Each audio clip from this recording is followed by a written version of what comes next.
story. No. This is your story. But what does it all mean? That I was not the only parent with secrets.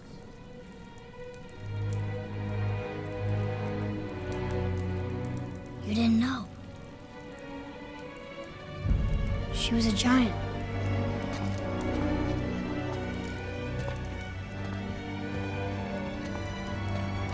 I'm a giant.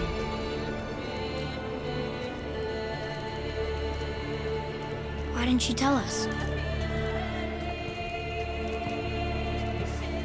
She sent us here, knowing we would find this. But why not just tell us the truth?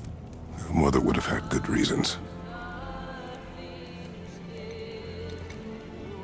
Baldur was never sent to find me. He was tracking her all along, not knowing she was only ashes. 2018's God of War ended dramatically with Kratos and Atreus now pitted not only against the Aesirs but also against Freya. But the final revelation about Faye's identity and her intention was something that drove me to play God of War Ragnarok. It's important to note that Baldur may have been the main antagonist of the previous game, but the revelation in Jotunheim was the final climax of the game that prepped players for the next. I believe most of the players were eager to know more about Faye's life as well as her death and what caused it. Hey guys, this is Vivek and once again welcome back to my channel, and in this video we will try to find out what actually happened with Faye in God of War. So I've recently finished playing God of War Ragnarok, and though it has a satisfying ending, it left one very important question unanswered. Why and how did Faye die? Once again, let me stress the importance of Faye's death. It is that single event that sets in motion the adventures of Atreus and Kratos. Up till that point, we do know that she was a caring mother, a loving and supportive wife.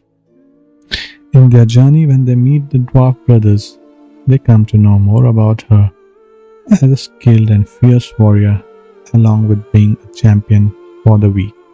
So the build-up of Faye's character reaches crescendo at the end of the previous game when it is revealed that she is a giant with foresight and had foreseen the unfortunate events to befall during Ragnarok. There is no concrete evidence as to what happened to her, and from whatever bits and pieces I could manage to find, here is my theory. So as per Norse mythology, Faye is also known as Lofi, a Jotun, a giant by race, and during her life, lots of events happen. One such event is when she meets Kratos in Midgard. Initially she fights him, but later the two strongly bond together to start a family and have a son, Atreus, whom she also calls Loki. It should be noted that she never reveals to Kratos or Atreus about she being a giant. The giants gifted with foresight do not like this, foretelling her how badly this will end with Kratos' death. She argues with them and for the sake of her family starts living in Midgard under the protection of a magical stave that she had created. It is also during this time that Odin learns of the prophecy of Ragnarok and his eventual death at the hands of a giant. To avoid this at any cost, he and some of the Aesir gods go on a rampage to kill all the giants in all of the 9 realms.